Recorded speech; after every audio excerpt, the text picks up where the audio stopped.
السلام علیکم ورحمۃ اللہ وبرکاتہ۔ نحمدہ ونصلی علی رسولہ الکریم، اما بعد فاعوذ باللہ من الشیطان الرجیم، بسم اللہ الرحمن الرحیم۔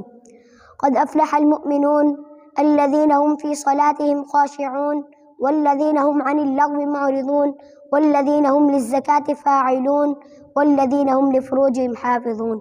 صدق اللہ العظیم۔ محترم سامعین حضرات، میں نے آپ حضرات کے سامنے سورۃ المؤمنون کی ابتدائی 5 آیتیں مبارکہ کی تلاوت کی ہے۔ دعا فرمائیں کہ اللہ تعالیٰ مجھے اس کا درست مفہوم بیان کرنے کی توفیق عطا فرمائے اور پھر ہم سب کو اس پر عمل کرنے کی بھی توفیق عطا فرمائے۔ حاضرین مجلس، اس دنیا میں کامیاب و کامران ہونے کے معیار الگ الگ ہیں۔ جو جس شعبے سے تعلق رکھتا ہے اس نے اسی اعتبار سے کامیاب ہونے کے معیار بنائے ہوئے ہیں۔